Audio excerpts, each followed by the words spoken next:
Bom dia a todos. Primeiro, prazer, mais uma vez, quem já está aqui com a gente há um tempinho aqui participando das nossas conversas abertas. Mais uma vez, prazer em tê-los aqui novamente. Quem é novo, a Investor, a gente vem fazendo essa conversa aberta de 15 em 15 dias, praticamente, 20 em 20 dias, sempre com um parceiro nosso discutindo temas que são relevantes, interessantes aí desse mercado de capitais, finanças corporativas, enfim, os arranjos financeiros e societários que o mercado vem apresentando. E hoje a gente traz aqui o nosso parceiro Gustavo Rugani, do Machado Meyer, para a gente poder falar sobre M&A, né? Falando ali dos aspectos contábeis, os aspectos jurídicos, né? Como que essas operações se desenrolam ali, e nada melhor do que o Rugani, né, e o Machado Meyer, referência no mercado, para poder falar, nos contar um pouquinho de como essas operações são realizadas, as principais cláusulas. Enfim, falando um pouquinho aqui da Investor, né, para quem não nos conhece, primeira vez que está tendo contato com a Investor ela é um escritório focado em avaliações. A gente tem hoje 4 grandes áreas, uma área aqui voltada para avaliação imobiliária, para diversos fins, dação em pagamento, marcação de cota de fundos imobiliários, garantias. A gente tem um segundo setor ali, uma área voltada para a gestão do ativo imobilizado, onde a gente vai fazer desde inventário a gestão de patrimônio, passando ali por impairment, revisão de vida útil de ativos. Uma terceira área voltada para finanças corporativas, onde a gente vai ter uma equipe ali voltada para societário, laudos societários de apuração de haveres, incorporação, cisão, OPA, a parte econômica ali de programas de benefício, estoque, phantom option, uma segunda equipe voltada para transaction, que vai fazer ali valuation para fundamentar preço de compra, venda, alocação do preço de compra, que a gente vai falar um pouquinho hoje também, e a parte ali do artigo 256, que também a gente vai acabar dando uma pinceladinha aqui hoje, e uma terceira equipe voltada também para marcação de cotas de fundos, e uma quarta área voltada ali para operações de infraestrutura e concessões, onde a gente tem 3 equipes ali voltada desde a parte de PMI, passando pela parte econômico-financeira, assessorando os clientes no price, e depois uma equipe dedicada para reequilíbrio econômico e outra dedicada para verificador independente, né? E hoje, entrando já aqui na nossa conversa, a gente teve um ano de 2023 ali, com o primeiro semestre ok, mas um segundo semestre já começando a mostrar ali em 2023 um certo freio, um certo receio do mercado. Esse ano começou um primeiro trimestre, a gente estava até conversando aqui antes de entrar, né, Rugani, um primeiro trimestre estranho, muito pé na trás, querendo entender como é que seria aí o mercado tanto global quanto nacional. Um segundo trimestre que começa a dar um apontamento ali de que pode haver melhorias, né, futuras, né, ou seja, vem recuperando um pouquinho. A gente teve ali nesse primeiro semestre de 2024, cerca de 747 transações de M&A, aproximadamente 101 bilhões de reais em operações. É uma queda ali de 26% em relação ao primeiro semestre de 2023, porém, igual eu comentei, já um segundo trimestre com um pouquinho melhor ali, né? Um apontamento de futuro melhorado ali, né? E obviamente a gente tem maior parte das operações em volume de operações acaba acontecendo ali no setor de TI, né? Softwares, internet, e aí a gente gerou ali mais ou menos umas 159 operações, né? E aí a gente destaca aqui algumas operações que foram interessantes.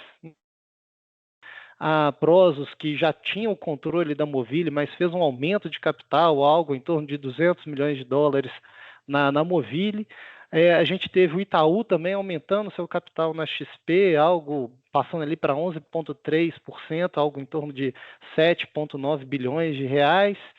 A Petrobras, que aí ela fez uma aquisição de um ativo, a gente vai falar um pouquinho também, que comprou 30% ali da participação que a Equinor detinha de um campo de petróleo na Bacia de Campos, e teve também a Ambev, que comprou o controle da Colorado, né? Uma operação ali que rodou na casa aí dos seus 800 milhões de reais, né? E aí, para a gente, dentro desse cenário ali, para a gente falar um pouquinho, a gente quer passar ali, junto com o Rugani aqui, o que é uma operação de M&A, né? Quais são as etapas de um M&A, quais são os principais documentos e cláusulas que essa operação exige, e depois, quais são os reflexos dessa operação na contabilidade da adquirida, da adquirente, enfim. Então, queria passar a palavra aqui para o Rugani para poder falar um pouquinho da experiência dele, do Machado Meyer, e, enfim, e aí a gente começar esse bate-papo que eu acho que é extremamente interessante e super atual. Bom dia, Rodrigo. Obrigado pelo convite. É um prazer estar aqui, conversando com você um pouco sobre M&A. Machado Meyer tem 52 anos de história, né? É um escritório de origem paulista, com foco em transações, né? Nós somos um escritório focado em fazer negócios, né? Deals, e por essa razão a gente acaba tendo uma experiência forte, uma atuação forte em M&A aí nas suas variadas formas de apresentação, né? Eu, pessoalmente, estou no escritório já há 19 anos, inaugurei e desde então estou liderando a unidade de Belo Horizonte do escritório. Eu sou mineiro, então isso para a gente é importante que nossa equipe de Minas seja composta por mineiros, e atuo em mercado de capitais, no societário e fazendo M&A também. Então, enfim, são 52 anos de expertise aí, a gente já viu um pouco de tudo nesse tempo, e algumas vezes a gente até é convidado a explorar novas possibilidades, novas estruturas, e a gente está sempre avaliando aí novos jeitos de fazer negócio. Obrigado Legal. pelo convite mais uma vez. Que isso, vocês são super parceiros aqui, e eu acho que nesse tema não teria melhor escritório aqui para contar um pouquinho aqui para a gente sobre como que são esses arranjos, né? E eu queria começar provocando aqui você, Rugani. O que é? A gente acabei falando ali algumas operações, né, que aconteceram esse ano, aumento de capital, aquisição de ativos. Isso é M&A também? Faz parte, né? Quais são os tipos de operação que configuram ali o M&A? Quais são essas principais estruturas jurídicas que acontecem aí nesse mercado? O legal do M&A é justamente o fato de não existir uma receita muito pronta, né? Ele permitir que você exerça uma criatividade, e, portanto, ele te dá uma flexibilidade para você estruturar a operação de uma forma como você entender adequado, né? Tipicamente, eu acho assim, em termos de tipos gerais de M&A, a gente tem basicamente três, né? Ou vou adquirir um ativo, que é eu pegar especificamente uma planta, um equipamento, uma planta industrial, eu digo assim, né? De um player ou algum software, mas enfim, um bem ativo, específico e determinado, individualizado para fazer a transação. Posso fazer uma aquisição de participação já existente, né? Isso é um modelo que serve para dar liquidez ao atual sócio, né? Então, o dinheiro vai para o bolso do sócio vendedor e não para dentro da empresa. E o terceiro modelo é quando o comprador aporta o dinheiro dentro da empresa, né? E por consequência, ele provoca uma diluição da participação dos acionistas que estão lá hoje, né? E tipicamente é o favorito, no sentido de que você não dá ao vendedor, não existe um vendedor, né? Você não tira o dinheiro, vamos dizer assim, do negócio, entra participando enfim, e também pode haver um híbrido, né? Que é uma mistura de tudo isso, né? Você pode comprar um ativo, dar um pedaço de secundária, vendendo uma participação já existente, e aportar um recurso fazendo uma diluição adicional. Então, os modelos são basicamente esses, e os jeitos de fazer, aí já é uma pergunta, é uma forma que é determinada essencialmente no Brasil, por uma análise tributária, né? O que vai se buscar sempre é a forma de fazer a transação com a maior eficiência, tributária para os envolvidos. Uhum. E geralmente essas estruturas, né, o cliente ele já chega com uma estrutura pronta, isso vem no desenrolar aí da operação. Como é que, assim, como é que inicia, né, essa operação de M&A ali do lado do vendedor, do lado do comprador? Como é que como que geralmente inicia e como que seria o ideal iniciar, né, Rogano? Que tem uma diferença grande ali, né? Tem.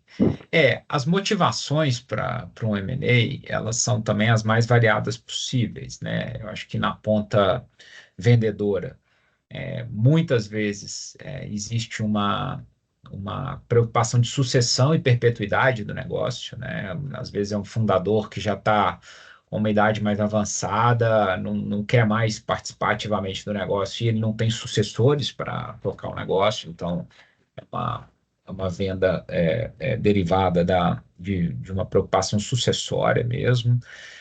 Pode ser uma situação específica de liquidez da própria companhia, alguma dificuldade que ela enfrente e que, portanto, isso faça com que a venda seja uma alternativa desejada. E do ponto de vista de comprador, né, depende muito do tipo de comprador também, né? O comprador que é um concorrente, ele enxerga naquilo ali algum tipo de vantagem competitiva operacional ou comercial. Por outro lado, um fundo de private equity, um investidor financeiro, ele está enxergando ali uma oportunidade de extrair um retorno a partir da experiência dele passada em outras operações, ou ele enxerga um crescimento e quer participar desse upside. Então, o tipo de comprador, o tipo de participação, tudo isso influencia, né? Como que geralmente a história começa sem ter uma estrutura muito existe um Definido. objetivo desejado, mas não uma estrutura desenhada, né? A estrutura acaba sendo montada meio aí a seis mãos, né? Com assessoria financeira, jurídica ou o comprador ou o vendedor, porque todos esses elementos eles são levados em consideração, né? O momento da empresa, o tipo de risco que ou o comprador ou o vendedor está disposto a assumir ou não assumir, a eficiência tributária. Então, quanto antes melhor você promover uma movimentação, especialmente do lado do vendedor, e aí não só para uma discussão de estrutura, mas você mencionou um aspecto-chave que é preparação. E ter a casa arrumada é um elemento bastante importante e que atribui não só agilidade ao processo, como transmite uma confiabilidade para o comprador, que se traduz numa negociação que tende a ser mais amigável, mais transparente, mais justa e, portanto, sem ruído, que também é um elemento bem que ajuda bem a chegar à conclusão de uma transação. A gente brinca aqui até com alguns clientes que vêm com essa demanda. Preciso de fazer uma valoração para quero vender, né? E aí para depois procurar ali uma assessoria financeira que vai auxiliar ele ali na operação. E a gente sempre fala assim, olha, essa parte de arrumar a casa, ela é extremamente importante, porque por mais que a decisão do comprador de fazer, né, a aquisição, ela seja uma decisão mais ali de cunho estratégico, né, e racional, sempre existe um quê de emocional ali também, né, Rugani, na operação. E se a operação se delonga muito, né, tende a complicar um pouquinho ali, né, as operações, né? Sim, Já. sim, isso é um fator importante, né? E aí a gente percebe, assim, acho que isso tem uma característica cultural também, né? Essa questão emocional. um fundador que está numa empresa há muito tempo, especialmente esses deals que são marcados por uma característica sucessória, existe uma relação quase de pai e filho, ou de mãe e filha, né, com a empresa, né? É o bebê que ele criou, que fez crescer, etc. e tal. E isso muitas vezes também pode vir a gerar algumas complicações, especialmente nos deals que não são de 100%, né, Rodrigo? Em que Uhum.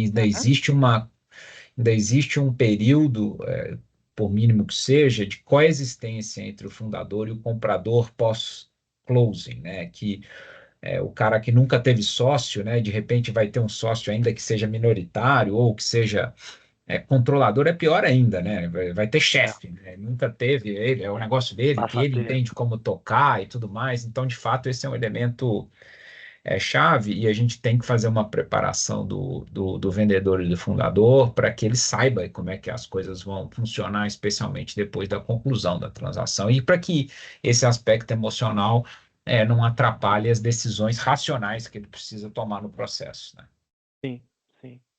Vamos falar um pouquinho de etapas ali. Eu não sei se você compartilha da minha visão, Gane. Eu brinco que eu acho que o M&A ele é como se fosse uma peça de teatro com seus atos ali mais ou menos definidos, né?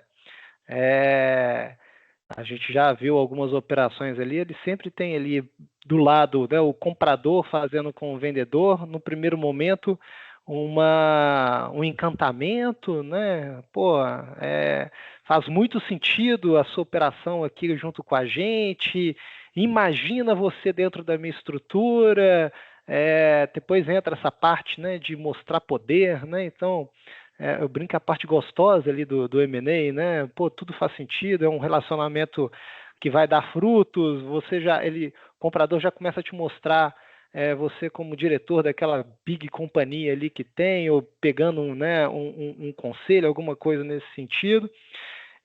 Depois entra a figura, geralmente, do advisor, do comprador, que aí é o cara que já começa a botar o ferro quente ali na operação, né? De olha, o preço está assim, já começa a dar uma mexida, demora-se um tempo ali nessa operação, em algumas operações o cara some, que geralmente pode ser estratégico ou não, volta depois com preço mais baixo, e depois começar o desenrolar de toda a operação, que não é muito rápida, né, Rogani? Se for olhar assim, da expectativa do vendedor, nunca é rápido, né?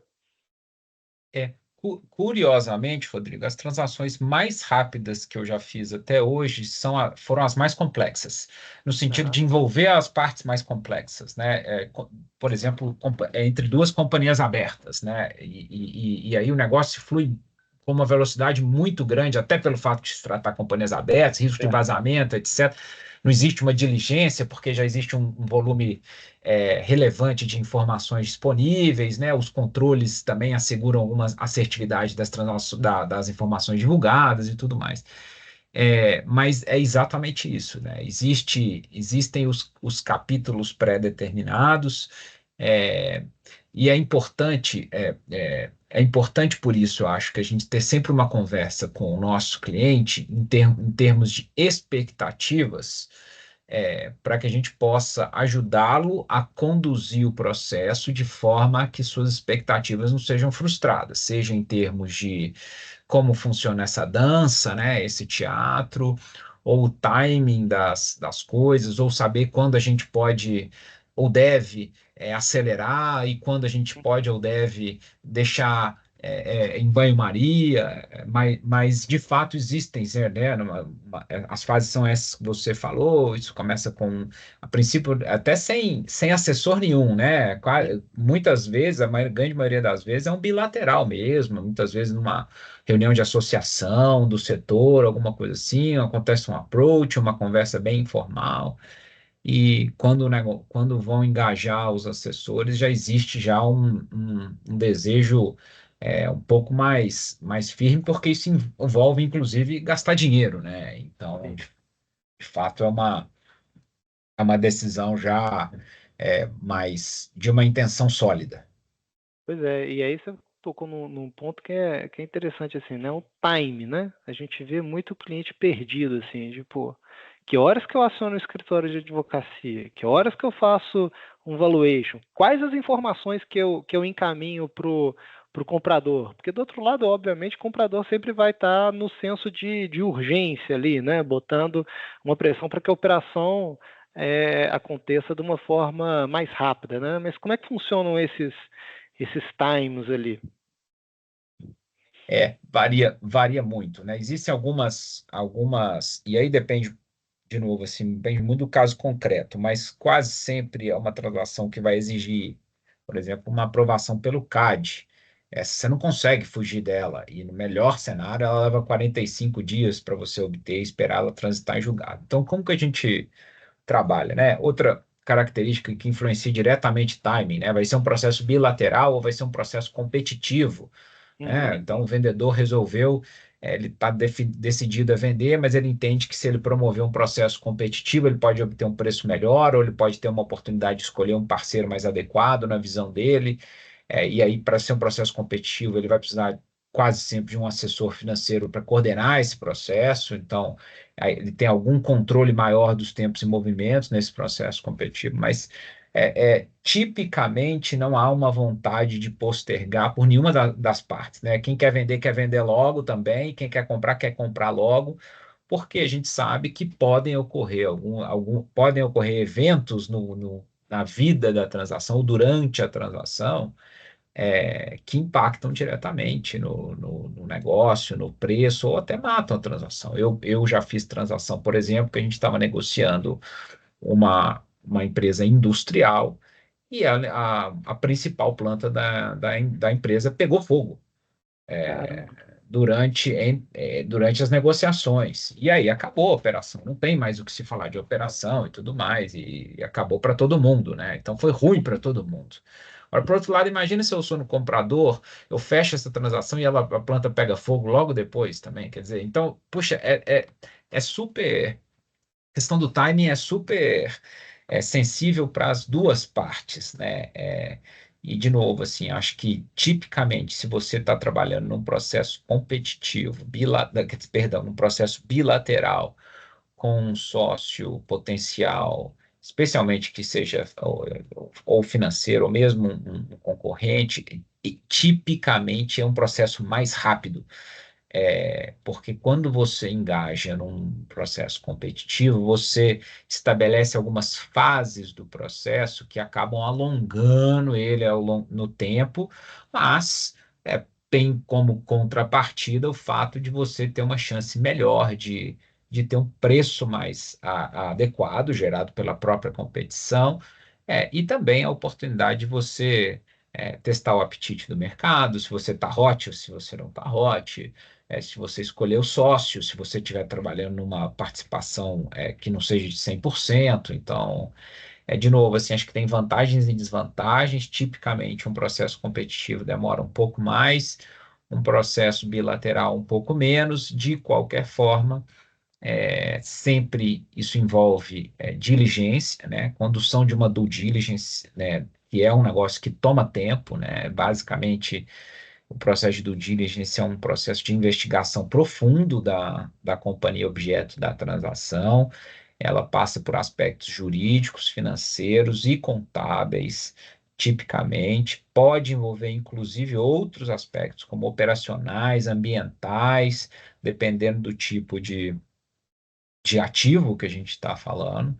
Então, a própria due diligence, e aí entra mais uma vez a questão da preparação, como é importante você ter a casa pronta para enfrentar esse tipo de situação, as pessoas certas para atender essas demandas, muitas vezes de uma forma discreta, né? O vendedor nunca quer deixar transparecer que ele está vendendo a empresa para as pessoas da equipe e tudo mais, para assim, todo mundo começa a pular do barco, né? Fala, ih, tá vendendo, deixa eu caçar o rumo, Imagino. então é um negócio super sensível e difícil, né? E assim o negócio, bom, vamos para a due diligence para levar até a assinatura de um contrato.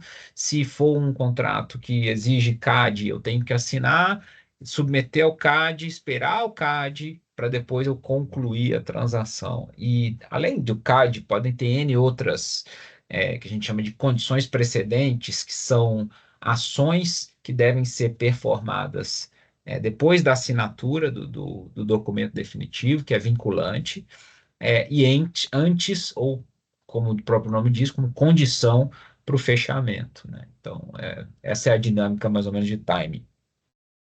A gente tem até ali, né? Tem algumas operações que precisa de aprovação, ou depois, né? Eu acho que depois do close, né? Que pode ter uma intervenção de credor, né? Sobre a operação, se não fizer sentido, ou para algumas operações em curso, né? O ok de um contratante, um contrato relevante. Existem essas pendências aí também, nesses pontos de atenção nessas operações, né, Rogério?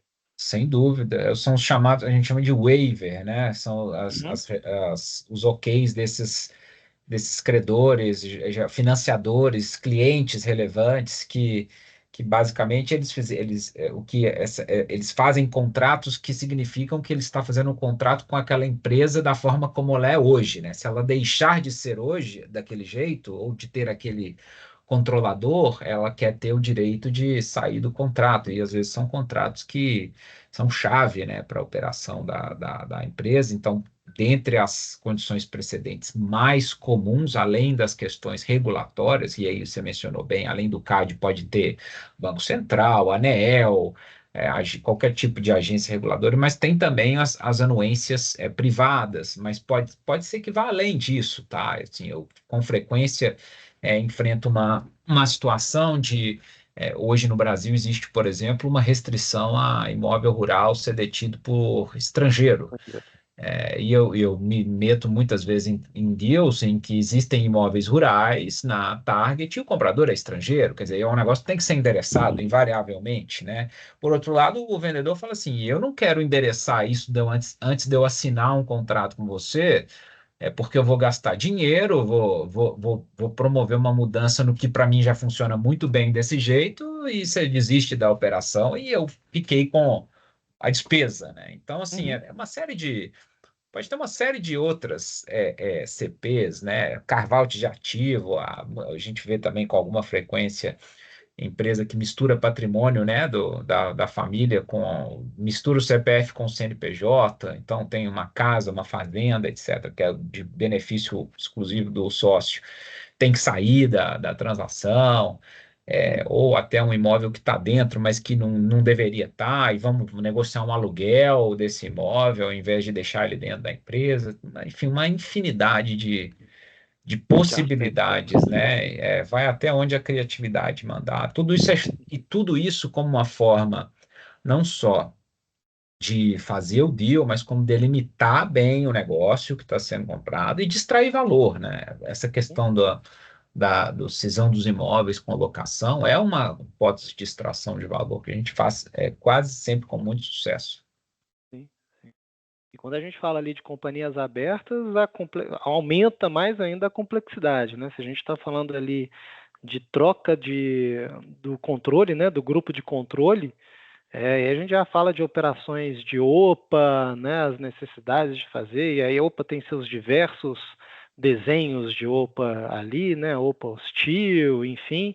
É, E também a relevância, né? Quando a gente está entrando ali, tem um aspecto de relevância também que acaba dando o poder, caso o minoritário não concorde com a operação, que dá o direito dele de retirada ali, né, Rugani? Correto. E eu vou devolver a bola para você sobre esse aspecto que você falou. Vou falar rapidamente sobre OPA, né? Toda vez que existe uma alienação do controle numa companhia aberta, o adquirente do controle, a alienação do controle fica condicionada à realização de uma oferta pública de aquisição, OPA, aos, aos demais acionistas dessa companhia aberta. E aí, dependendo de se ela está em novo mercado, etc., tem algumas regrinhas específicas, mas basicamente ele não só tem que acordar a compra do controle com o controlador, mas ele tem que expandir ou ampliar essa oferta para todos os acionistas da companhia aberta, e isso impõe ao comprador uma questão de timing relevante. Uma OPA de aquisição de controle não sai em menos de 5, 6 meses, então já tem que pensar num negócio que vai assinar agora e fechar daí a 7 meses, eventualmente, alguma coisa do tipo. que é difícil, né? Você estabelecer a regra, como é que esse negócio vai ser conduzido daqui até lá, já meio que já vendido, mas não entregue, né? Aham. E tem cláusula contratual para isso também, você pode ter certeza disso. Por outro lado, você tem que tomar uma preocupação que você não pode entrar na ingerência do negócio antes de fazer o closing, porque isso pode representar o que a gente chama de gun jumping, né? Que é uma violação às regras concorrenciais.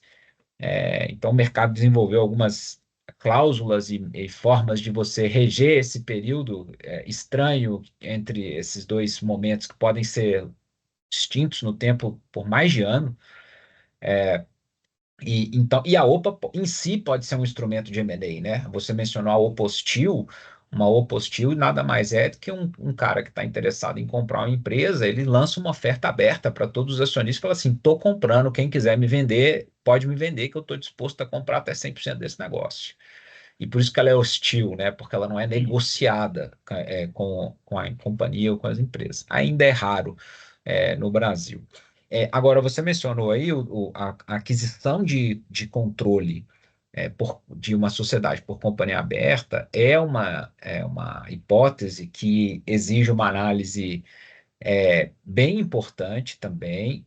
Ela tem uma previsão legal na lei de SA, ela decorre de um artigo do 256 da lei de SA, e ela impõe a condução de um teste de relevância dessa aquisição, e dependendo do resultado desse teste, que basicamente é apurado por meio de um laudo que a Investor faz, é, é, ela pode resultar num direito dos demais acionistas de pular fora da empresa. Fala assim, não, eu não quero, me dá aqui, me compra aqui a ação e eu tô fora. Então, isso pode significar um desembolso de caixa bastante relevante, tem que ser considerado no estudo da operação. Esse risco eu não quero assumir, né, Gustavo? Tô fora e entra, né? Ele entra lá, né, o artigo 256, né, da lei das SAs, que trata, né, desse tema, né, ele fala ali são 3 itens, né, que tem que verificar, que a operação, o valor da ação, né, adquirida, ela não pode ultrapassar 1,5 vezes, e aí a gente vai falar ali do valor, quando a gente está falando é uma aquisição de uma empresa aberta, né, uma empresa aberta comprando outra empresa aberta, então tem a média ali das ações dessa companhia que está sendo adquirida, né? Então não pode ultrapassar ali 1,5 vezes, se eu não me engano, 90 dias o valor dessas ações. Se a gente tem uma companhia aberta comprando uma companhia fechada, mas é uma operação relevante, essa operação também ali 1,5 vezes o valor ali do patrimônio líquido ajustado a valor de mercado por ações, né? E depois tem uma outra regrinha ali também, que é o valor do lucro líquido, né? Por ação adquirida, e tem o primeiro item lá que ele fala do que é relevante, que torna-se relevante quando é 10%, né, do PL, não é isso, Gustavo? Da É, adquirida. o que é uma aquisição relevante, né? Sim. Agora, olha só, o que é um duplo, né? 10% do PL, ou se estiver falando um conjunto de 10% de cada uma adquirida, ou se tiver ou 15% do consolidado. Uhum. Agora, o que é importante é que isso é um teste duplo, né? Então, existe um teste para determinar se eu preciso de uma aprovação de Assembleia Geral para ratificar ou aprovar essa transação, e é um segundo teste que determina se tem ou não o direito de recesso. Então, em termos práticos, toda vez que a gente está assessorando uma companhia aberta que vai fazer a aquisição direta do controle de uma sociedade, a nossa orientação é sempre engajar a Investor antes de fazer a operação, para ter a certeza de que ela já tem uma visibilidade de qual vai ser o resultado dessa avaliação, para que isso de forma alguma seja uma surpresa, né? E eu já enfrentei, Rodrigo, situações concretas de empresas naquele último boom de IPOs que teve, que eram empresas consolidadoras. Ela fez o IPO, continuou tocando a vida dela sem se tocar para isso, e ela teve uma grata surpresa, ou uma infeliz surpresa, no primeiro M&A que ela concluiu logo depois do IPO, que ela precisava fazer esse teste 256, era algo que estava completamente fora do dia a dia deles. Eles faziam M&A de forma serial, né? Faziam 10 a 12 por ano.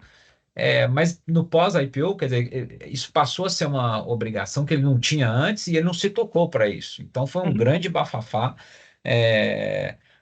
na primeira depois, e depois eles passaram naturalmente a incorporar essa rotina, né? É uma questão simplesmente de hábito, e aí acho que a importância de uma boa assessoria também mostra seu valor numa situação dessa, né? Assim, É.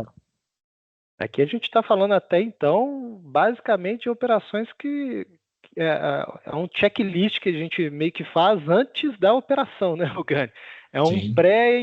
uma conversa ali junto com o lado comprador, o lado vendedor, entendendo todos os aspectos que tem que ser analisados, que impactam, né, na estrutura que vai ser definida ali. A gente está até com uma pergunta aqui do Luciano a respeito.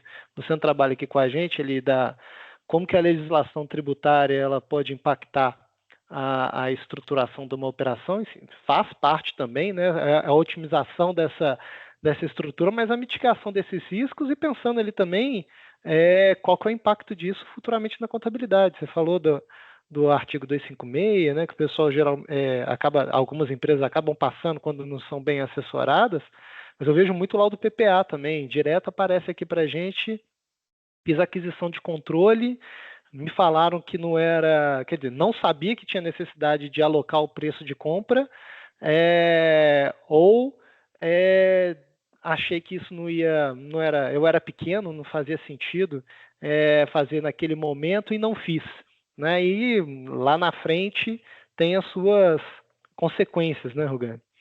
Com certeza.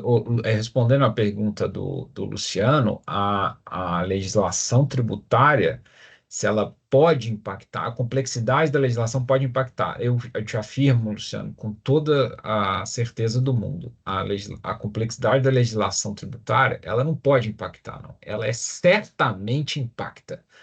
Todas as transações de M&A que a gente faz incluem um escopo que é a estruturação fiscal e societária do deal, buscando, de novo, sempre a melhor estrutura do ponto de vista de eficiência tributária. E veja, nós não estamos falando aqui de sonegar, de estrutura para sonegação, para evasão. Não, não é nada disso.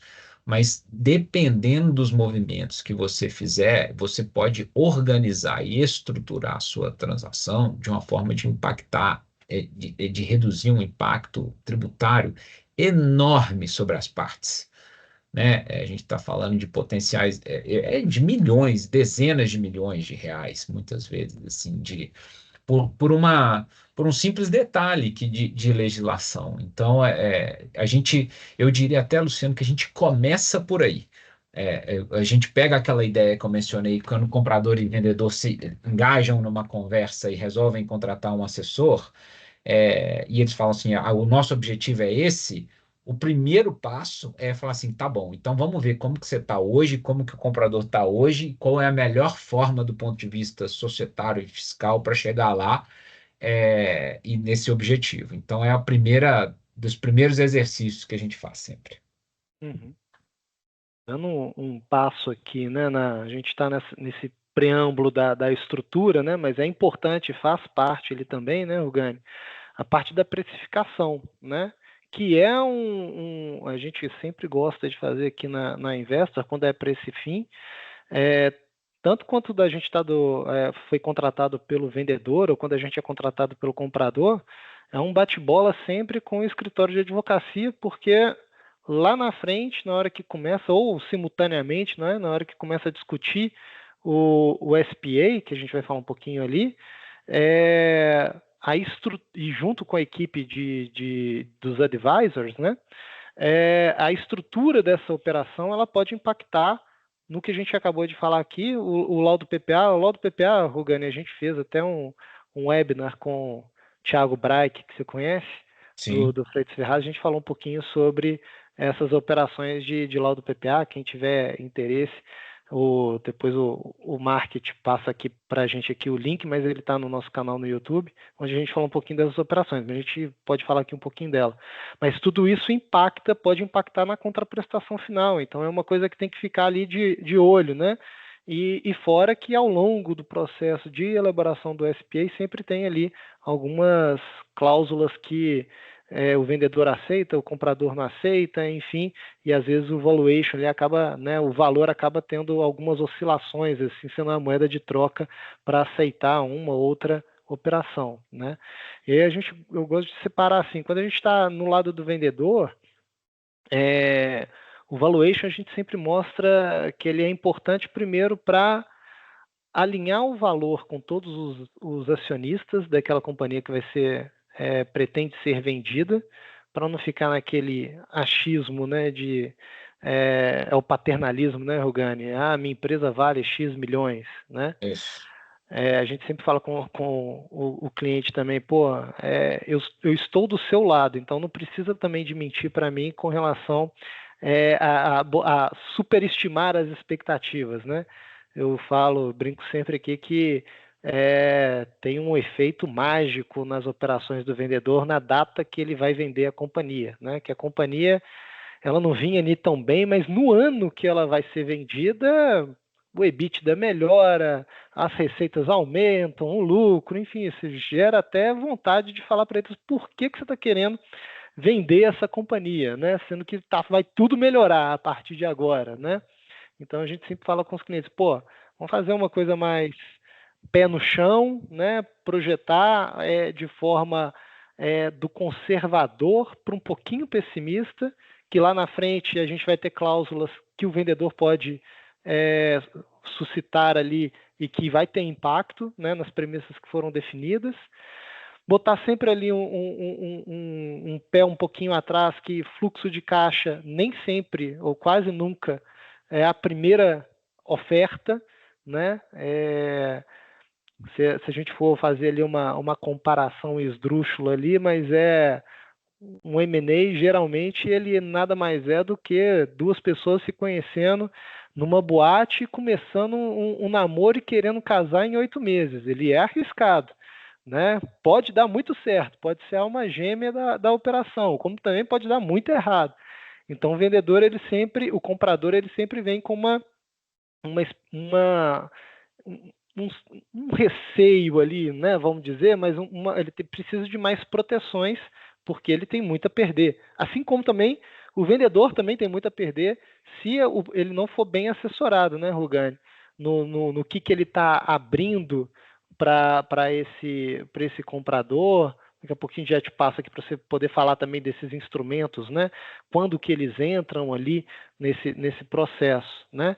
Então a gente sempre faz ali um valuation do lado do vendedor, separando fluxo de caixa, múltiplos, enfim, para ele ter uma ideia do que provavelmente vai vir de informação e dar para ele suporte por uma negociação, tanto para ele quanto para o advisor, suporte nessa negociação junto com o comprador. Do lado do comprador, sempre é interessante ele entender o que o mercado precifica, né? Ou seja, seria um senso comum de mercado, múltiplos de mercado, mas a gente explode o valuation, né, o fluxo de caixa descontado em vários cenários.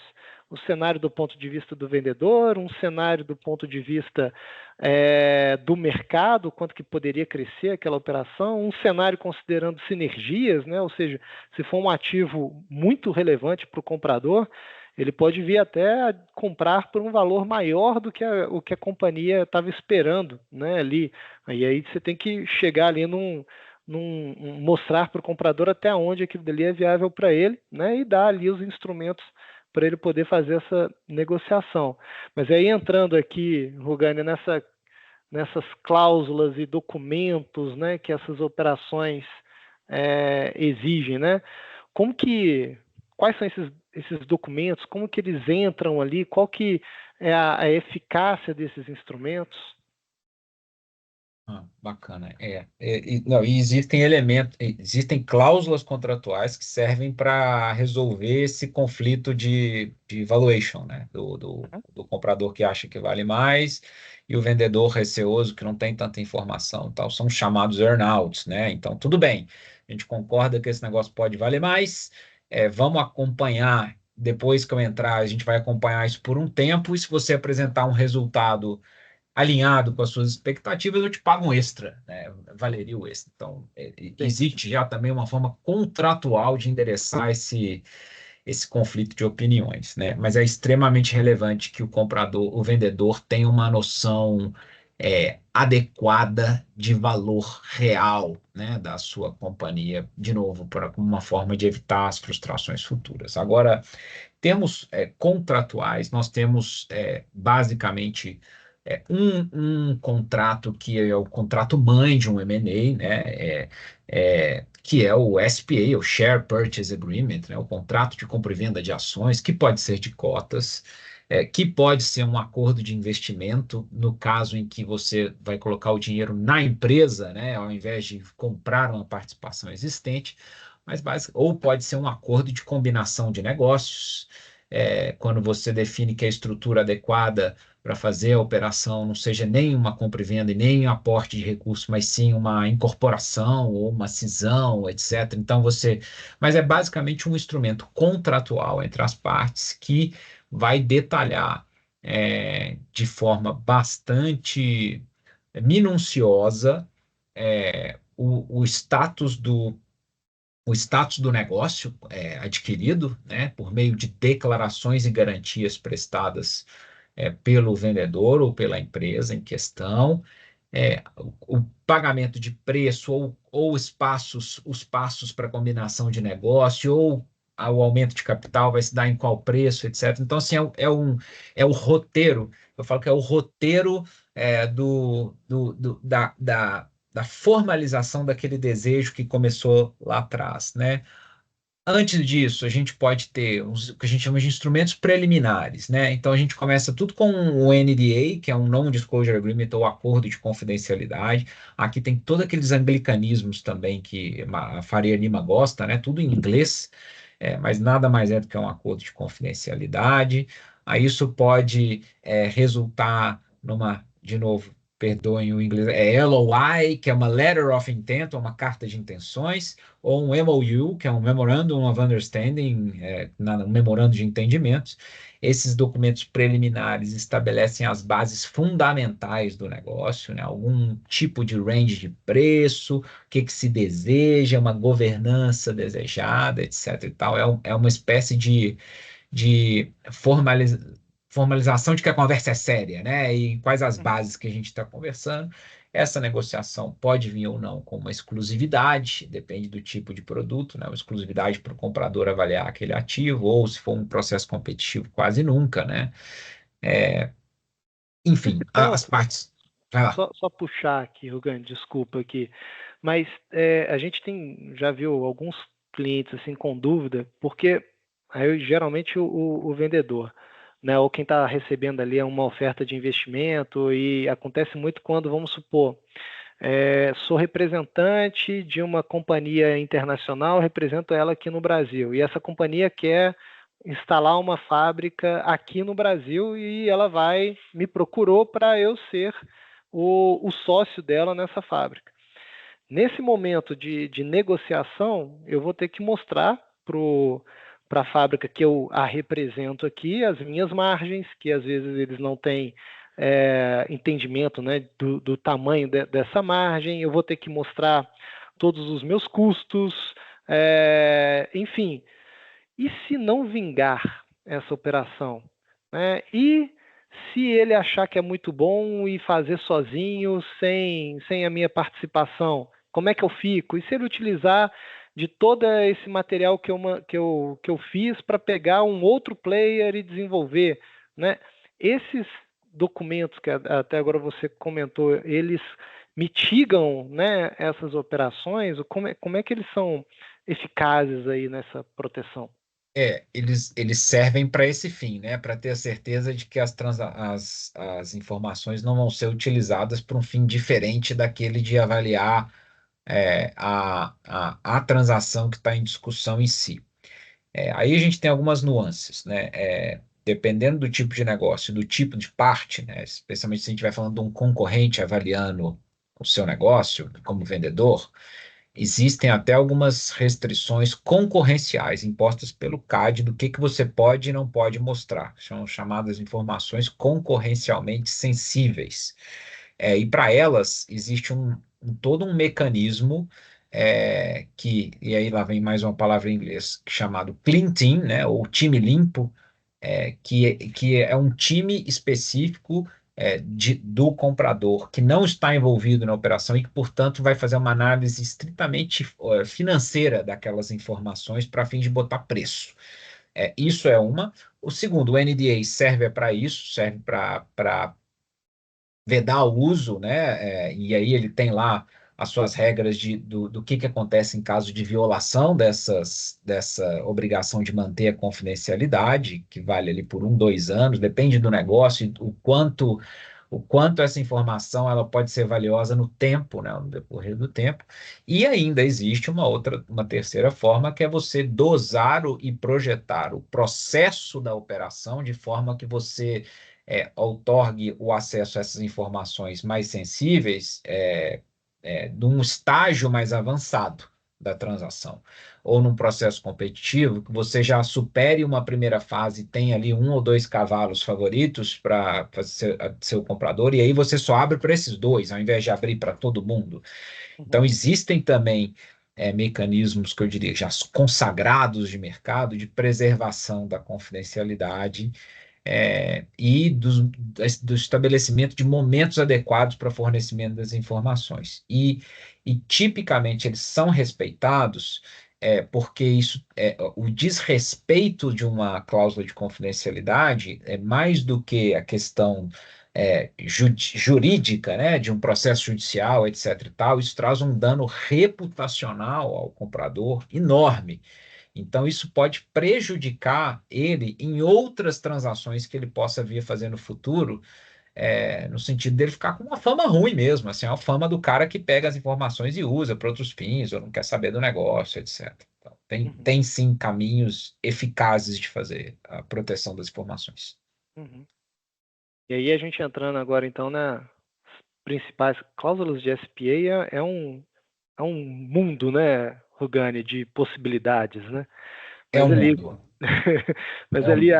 as principais, as que tanto o comprador e o vendedor tem que ficar mais atento ali na média, né, num padrãozão de operação, assim. Claro. Bom, primeiro, preço e pagamento, né? A principal cláusula para comprador e vendedor, né? É muito importante, muito importante.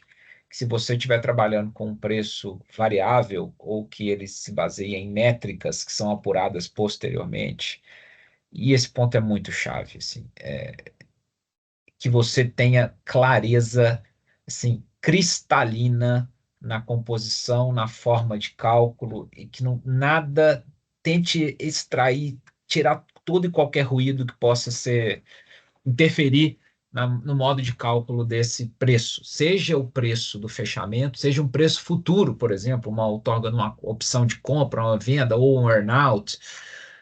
95% das arbitragens que eu já participei para discussão de comprador e vendedor estão relacionadas a uma falta de clareza na determinação do preço. Uso de termos que aparentemente existem, o comprador e o vendedor têm os seus próprios entendimentos e acha que existe uma Convergência, sintonia, né? mas não há, né? E aí você vai recorrer ao contrato, o contrato não ajuda, é vago. Então, 95% dos casos de arbitragem tem a ver com má determinação ou falta de clareza na determinação do preço. Esse ponto é chave, chave.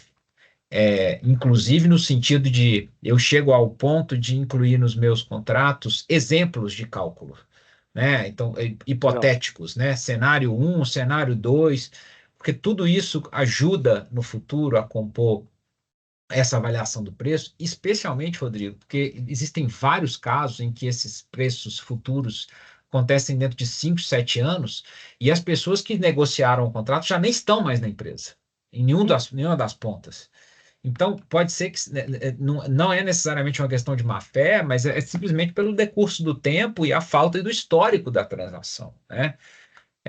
Mas, enfim, essa é a primeira cláusula. Segunda cláusula, declarações e garantias, que é basicamente o vendedor expondo ao comprador a situação dos seus negócios, e elas são amplíssimas aqui. A gente fala de cliente, fornecedor, de situação de licença, de contrato, de processo, de PI, de imóveis, de seguros, de compliance, de tudo. Assim, elas servem basicamente para confirmar aquilo que você já mostrou na auditoria jurídica, financeira e contábil, e eventualmente ressalvar aquilo que não está ok, porque eu também não conheço uma empresa que esteja 100% ok com todos os requisitos todas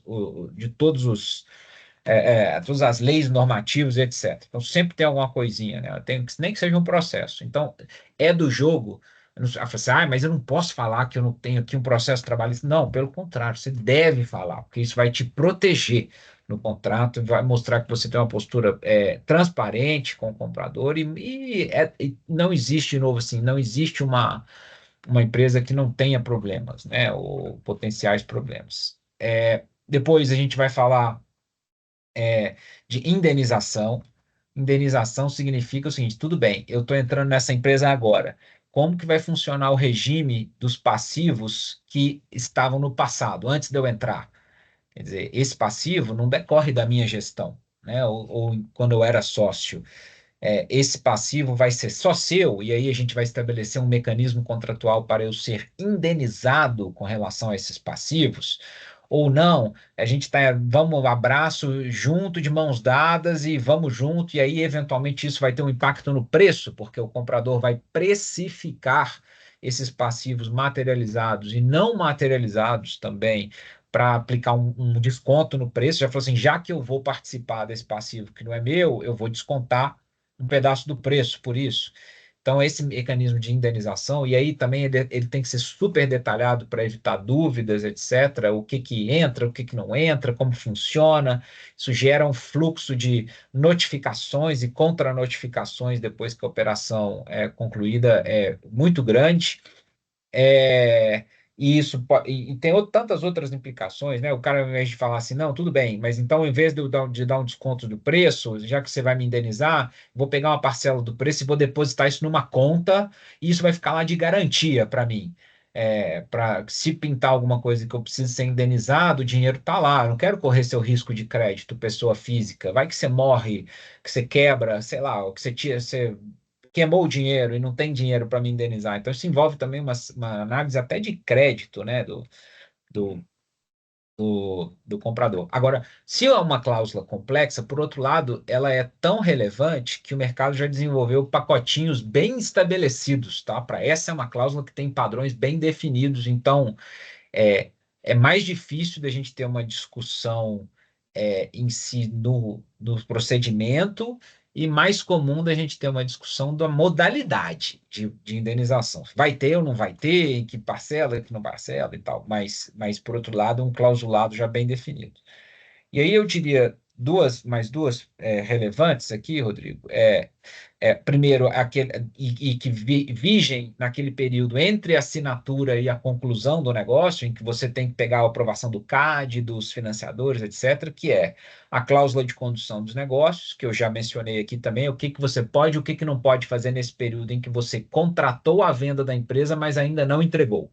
Uhum. Você não pode fazer qualquer coisa nesse período. O comprador quer ter certeza de que a empresa que ele vai receber lá na frente é a mesma que ele comprou no passado. Então, existem Uhum. regras do que pode e o que não pode ser feito. Essas regras são estabelecidas também tomando um cuidado concorrencial, né, para que não haja a figura do gun jumping que eu mencionei, e as condições precedentes, né, em si também, que a gente já tratou no passado, que são aqueles atos que têm que ser tomados entre a assinatura do contrato e a conclusão. Esse é o, vamos dizer assim, é o esqueleto, a espinha dorsal de um SPA, ou de um acordo de investimento, ou de um acordo de combinação de negócio.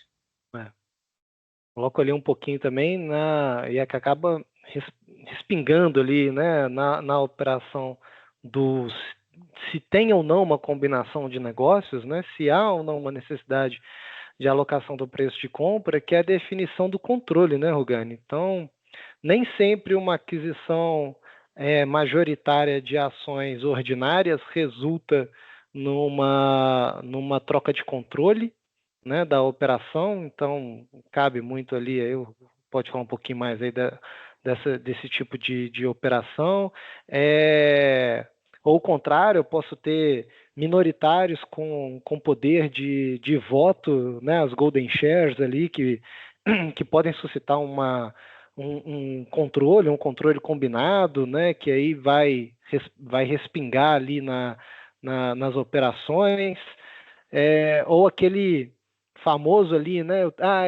Eu tenho direito de veto, e é aquela confusão do que é direito de voto com direito de protetivo, e aí dentro, na hora que chega ali para estruturar, para ver se aquela operação tem ou não combinação, o que isso até, respondendo que o João, é o que muda na forma de contabilização, né? Quando há combinação de negócios, há necessidade de alocar o preço de compra, e isso resulta, né, lá na frente no reconhecimento por MEP dessa operação, ou seja, a adquirida ela vai fazer parte do balanço consolidado da adquirente, e quando não há, isso acaba entrando ali como uma investida, né? Ou seja, não há essa necessidade da consolidação, mas dependendo da relevância, né, que esse sócio tem, ela também vai ser reconhecida ali por MEP, mas dentro da conta de investimentos, né, Rugani? Ah, sem dúvida. São tipos de transação completamente diferentes, né? Por isso que a gente fala da flexibilidade da estruturação, isso traz impactos e consequências na cadeia toda do processo e até depois, né? Uhum. Então, definitivamente a estrutura definida. E essa questão de controle, não tem controle, isso é altamente complexo, né? A gente teve aí, recentemente até uma decisão do STJ num caso antigo, né, da Uzi Minas lá com a CSN, que deu uma balançada aí no entendimento que até então vigorava, ou vigora ainda, né, na CVM, sobre alteração de controle ou não, né? Uhum. Enfim, mas todos esses são elementos extremamente relevantes para a definição inclusive, dos próximos passos, da preparação e das consequências da operação. Sim, sim. Bom, a gente já está caminhando aqui para o fim. Quem tiver alguma dúvida aqui, pode fazer aqui no chat, ou tem um linkzinho ali de perguntas e respostas. Mas o que está nesse bate-papo aqui, primeiro agradecer, viu, Rugani, a sua disponibilidade, e o brilhantismo aqui na exploração do tema. É um tema extremamente complexo e gostoso para quem trabalha, né, no Dá para ficar ramo. um dia Mas inteiro, dá para aliás, ficar dá um para dia. ficar uma semana inteira falando, sem repetir a informação. Dá. E se a gente for abrir, então, os cases, mais ainda, né? Se for Ixi, falar de operações atípicas aí dá para ficar o dia inteiro mesmo comentando sobre isso, né? Eu acho que fica de relevante o entendimento que tem que ser bem assessorado, né? Não é uma exato. operação onde não justifica economizar nessa operação, tanto do lado do vendedor quanto do lado do comprador, né? O barato sai caro lá na frente, né?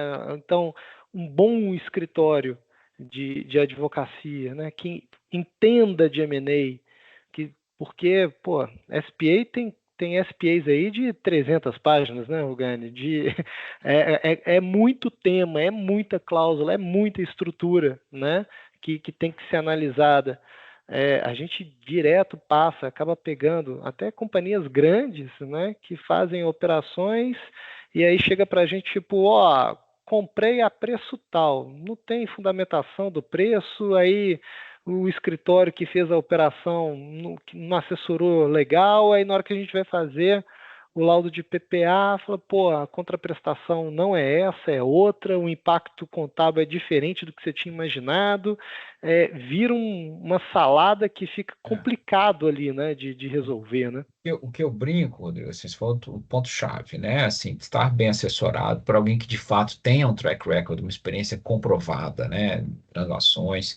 É, é, eu falo isso muito com os clientes, porque assim, claro que existem os caras que fazem M&A em série, né? E isso não vale para Uhum. esses caras essencialmente, mas Mas para uma família, para um caso de sucessão, etc e tal, é o deal da vida da pessoa, né? A gente está lidando ali, a empresa é a filha dele, como eu mencionei, assim. Então, é um carinho enorme que tem ali. E a gente como assessor, tem a responsabilidade de tratar dessa forma, com relação ao cliente. Mas, por outro lado, ele se beneficia do fato de que eu só faço isso na vida, né? É a minha área de trabalho e eu já vi de tudo um pouco. Então, isso também agrega a ele um valor que vai até além do financeiro. Deveria ajudar ele a dormir mais tranquilo no travesseiro, sabendo que tem alguém de fato com responsabilidade e com conhecimento prático e teórico, né, Uhum. do negócio para ajudá-lo nesse deal que é tão importante aí. E no mais, agradecer a oportunidade, me colocar à disposição para outras conversas como essa, sempre muito bom participar, e nos demais aí também, quem quiser, fica à vontade para me achar, que é fácil botar meu nome no Google aí, vai aparecer telefone, e-mail e tudo mais. Perfeito, Rogani. Bom, obrigado. Vamos explorá-lo mais vezes, sim, para outras conversas. É, a todos o meu muito obrigado por estar com a gente até agora. Estamos à disposição também de vocês, quaisquer dúvidas que vocês tiverem aí na frente, contem com a gente. Enfim, até um próximo Conversa Aberta. Forte abraço. Isso aí, um grande abraço.